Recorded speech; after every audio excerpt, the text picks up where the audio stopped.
नमस्कार दोस्तों, स्वागत करता हूं मैं अपने YouTube चैनल ऐसा क्यों में। आज की इस वीडियो में हम बात करने वाले हैं डिसीजन कंट्रोल इंस्ट्रक्शन की। जी हाँ दोस्तों, सी में डिसीजन कंट्रोल इंस्ट्रक्शन यूज़ होता है किसी पर्टिकुलर जगह में डिसीजन लेने के लिए। जैसे कि अगर हम बात करें, अगर कोई कंडीशन होती है और कंडीशन के हिसाब से प्रोग्राम खुद अपने आप ही डिसीजन ले पाए, तो वो डिसीजन कैसे लेगा? वो डिसीजन कंट्रोल इंस्ट्रक्शन की हेल्प से लेगा। अब डिसीजन कंट्रोल इंस्ट्रक्शन होता क्या है?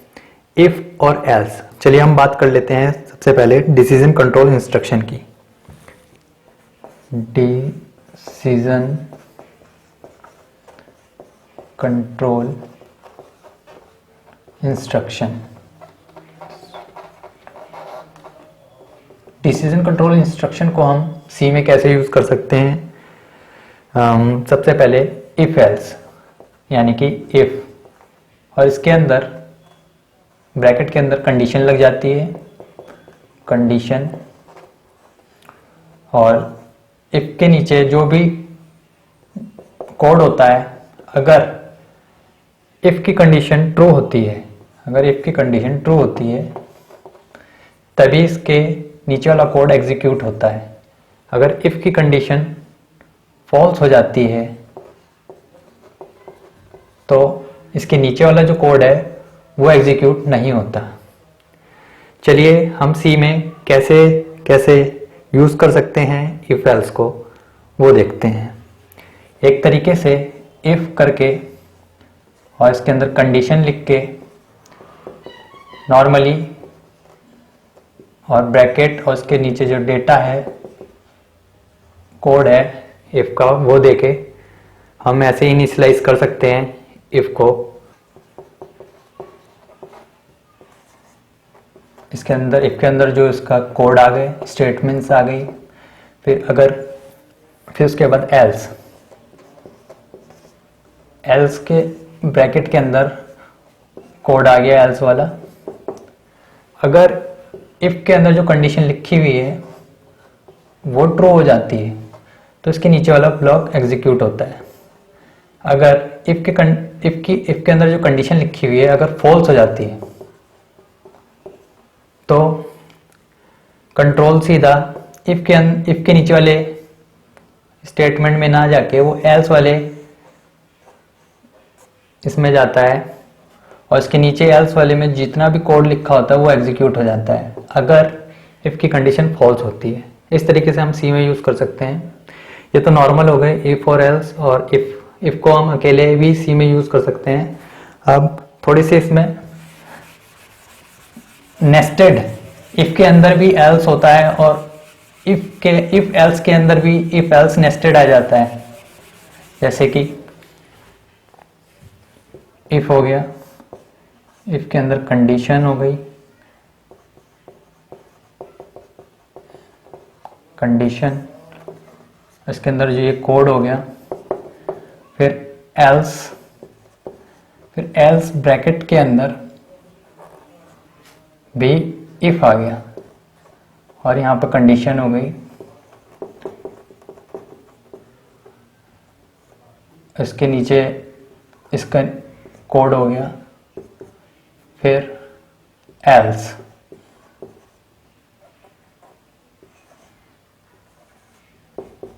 इससे आप ये समझ सकते हैं कि इफ एल्स को आप नेस्टेड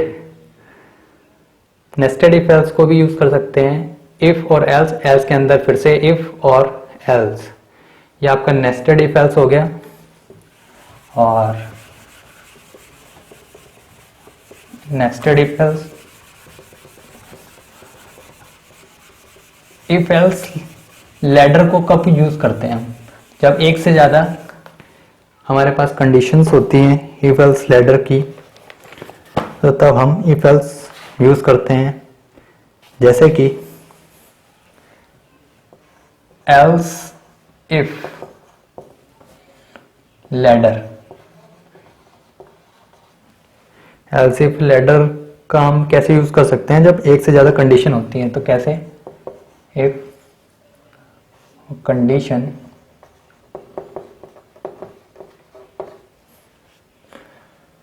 फिर इसके नीचे कोड आ गया इफ का, फिर उसके बाद एल्स स्पेस है, फिर उसके बाद इफ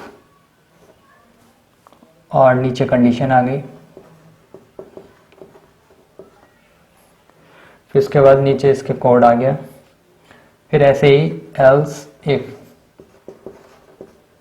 फिर कंडीशन,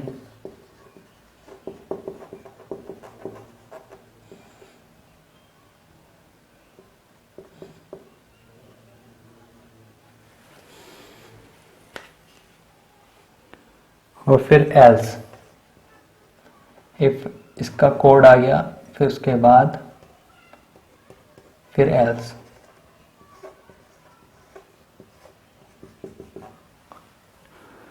तो इस तरीके से भी यूज़ कर लेते हैं। जब हमारे पे एक से ज़्यादा कंडीशंस होती हैं तब हम इसका यूज़ करते हैं। इन सब का अब हम एक एक प्रोग्राम देख लेते हैं, इफ एल्स को कैसे सी में यूज़ करते हैं।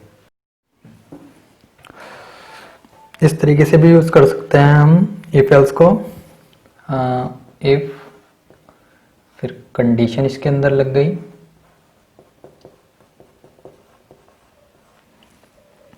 फिर ये कर्ली ब्रैकेट, फिर इसके अंदर इफ और फिर कंडीशन लग गई। ये जितने भी आप इस स्ट्रक्चर देख रहे हो इफ एल्स के, इन सब के हम एक एक एग्जांपल देखेंगे, एक एक प्रोग्राम बनाएंगे और फिर से इफ के अंदर जो उसका कोड होगा, अगर कंडीशन ट्रू होगी तो इसका ये एग्जीक्यूट हो जाएगा, अदरवाइज इसके नीचे एल्स।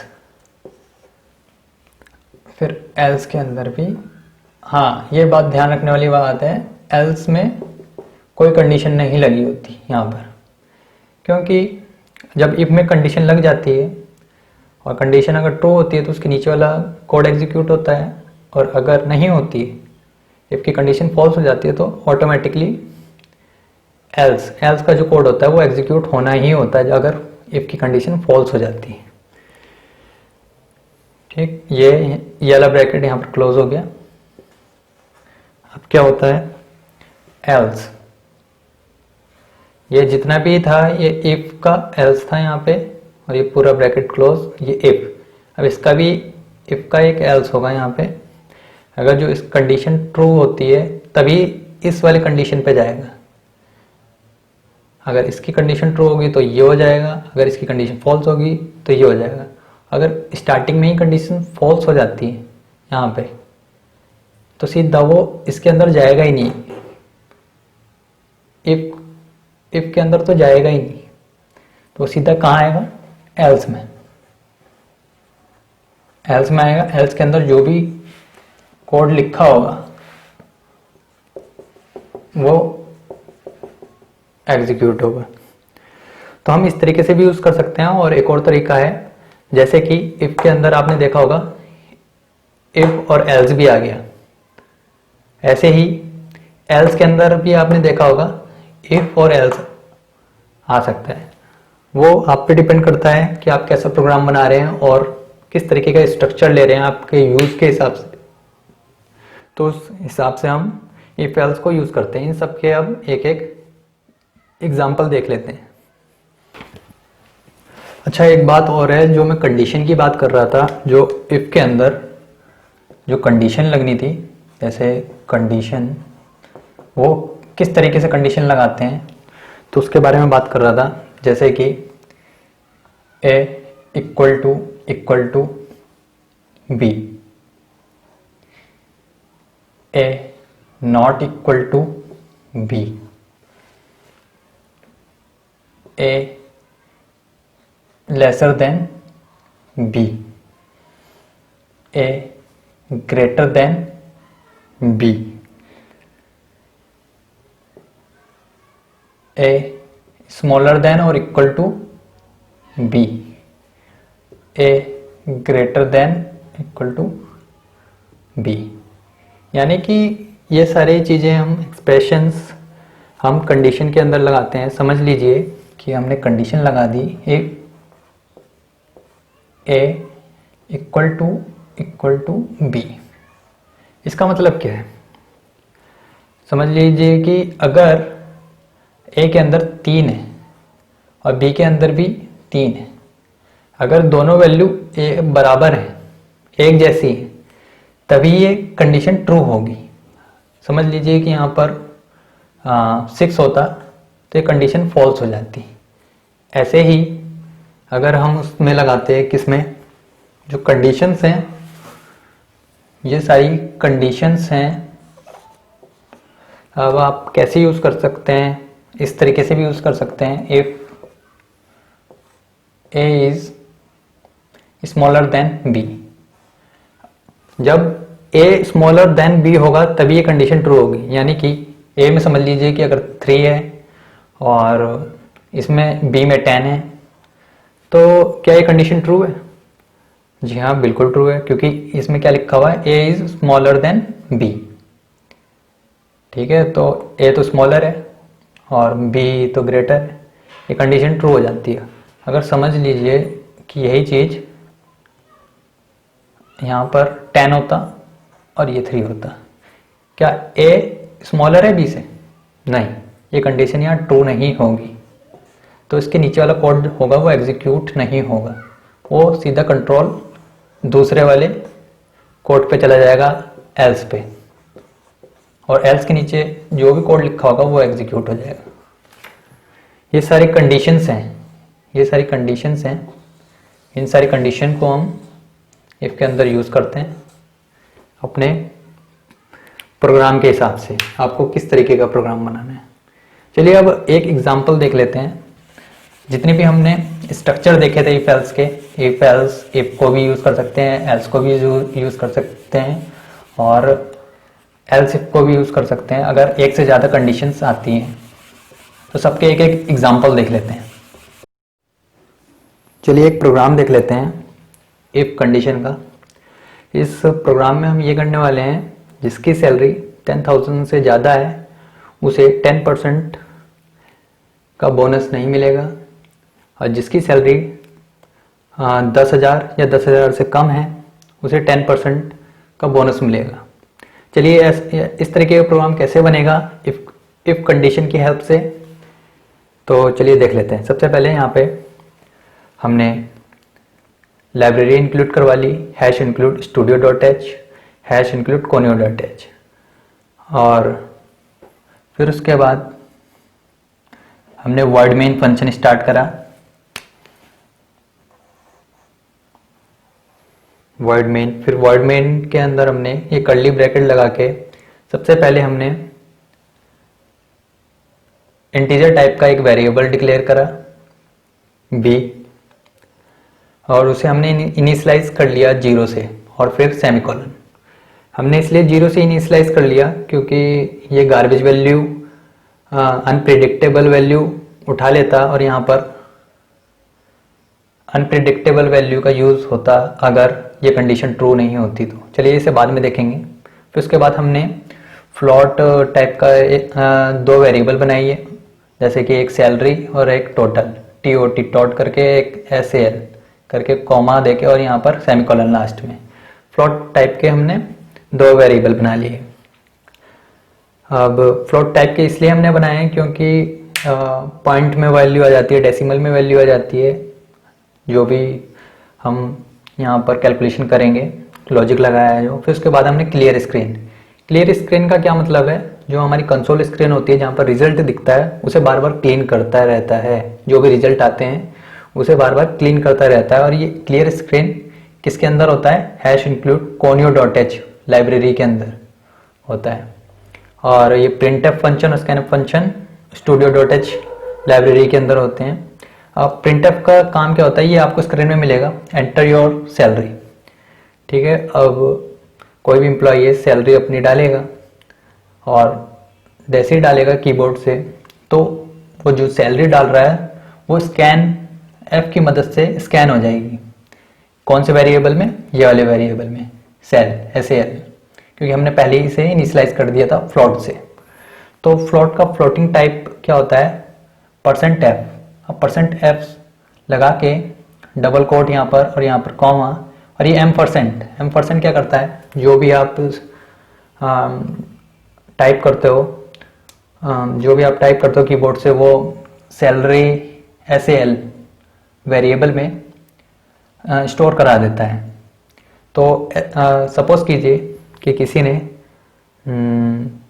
10,000 अपने कीबोर्ड से टाइप करा, तो सैलरी के अंदर 10,000 हो गया।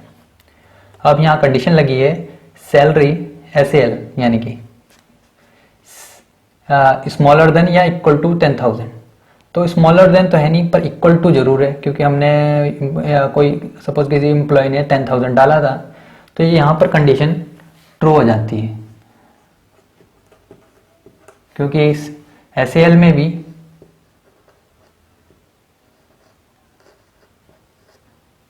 10,000 है। ठीक है, अब क्या होता है इसके अंदर जो कोड होता है, जैसे बी के अंदर अब 10%, बी के अंदर 10 वैल्यू आ चुकी है। ठीक है, फिर ये कोड यहाँ पर ख़त्म। फिर उसके बाद क्या होता है, फिर यहाँ पर जो लॉजिक लगा है SAL plus SAL into B divided by 100। तो यहाँ पर SAL के अंदर कितनी है, 10,000 है समझ लीजिए, क्योंकि हमने एम्प्लॉय से 10,000 किसी ने कोई भी एम्प्लॉय ने अपनी सैलरी 10,000 डाली थी, तो ये प्लस 10,000 इनटू, और बी के अंदर कितनी थी वैल्यू, बी के अंदर है 10। अब ये जो भी कैलकुलेट होगा, जैसे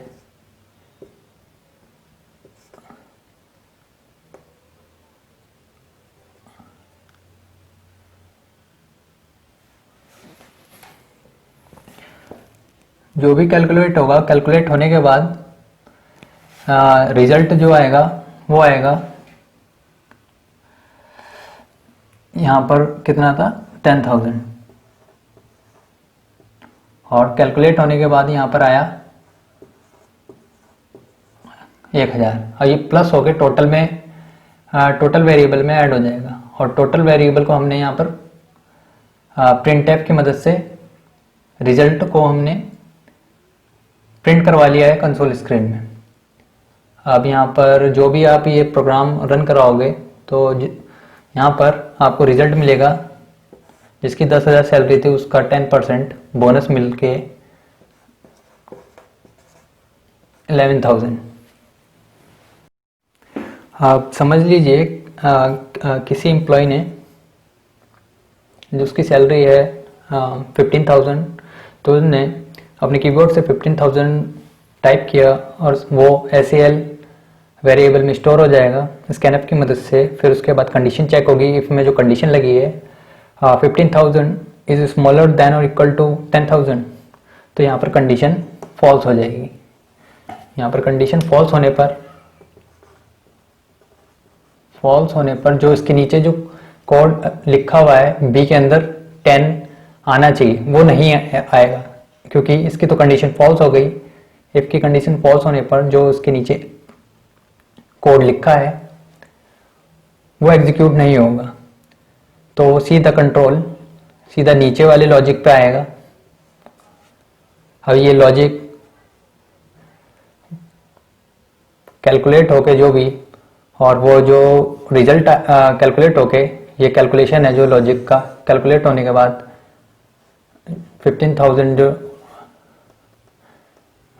जो नॉर्मली 15,000 डाला था, तो वो इसमें TOT करके सिंबल है जो इसमें आ जाएगा, और वो आपको सिर्फ नॉर्मली वही शो होगा, क्योंकि उसमें कोई बोनस नहीं लगेगा, क्योंकि यहाँ पर कंडीशन फॉल्स हो गई थी।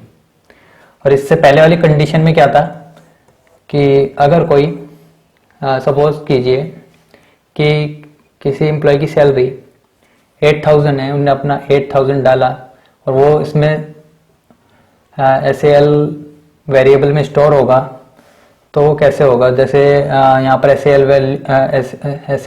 वेरिएबल लिखा हुआ है, तो इसके अंदर 8,000 आ जाएगा।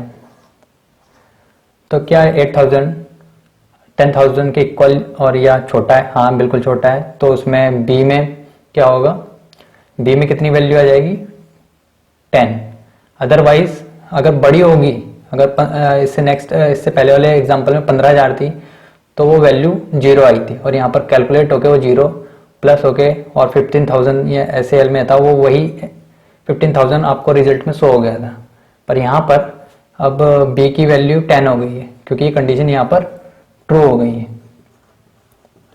तो कंडीशन ट्रू होने पर जो भी कैलकुलेशन होगा 10% का जो बोनस मिलेगा, तो यहाँ पर SAL में कितनी है 8,000, और जो कैलकुलेशन होके प्लस 800 8,800,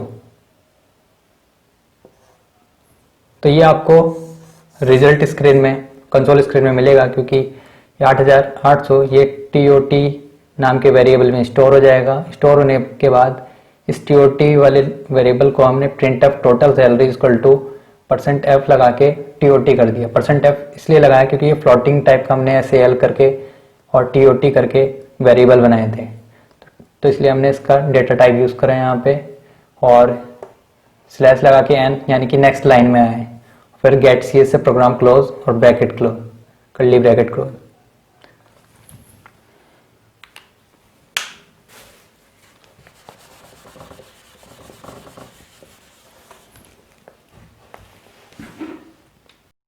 चलिए नेक्स्ट एग्जांपल देख लेते हैं। इसमें हमने हेडर फाइल इंक्लूड करवा ली, studio.h conio.h, उसके बाद हमने वर्ड मेन से फंक्शन अपना स्टार्ट करा, मेन फंक्शन, फिर उसके बाद कर्ली ब्रैकेट, इंटीजर लगा के हमने a और b, इंटीजर टाइप इंट लगा के हमने a, b और सेमीकोलन, यानी कि 2 इंटीजर टाइप के हमने वेरिएबल यहाँ पर इनिशियलाइज करा लिए। फिर उसके बाद क्लियर स्क्रीन, जो रिजल्ट स्क्रीन होगी वो कंसोल स्क्रीन होगी, उसे क्लियर करने के लिए हमने क्लियर स्क्रीन लगा लिया, क्लियर SCR, इसे क्लियर स्क्रीन हो गया। फिर उसके बाद प्रिंटफ के अंदर हमने लिखा है एंटर 2 नंबर, ये आपको, ये जो भी यूज़र होगा उसे शो मिलेगा मैसेज एंटर 2 नंबर। फिर उसके बाद स्कैनअप से हमने 2 वैल्यू एंटर करवा ली।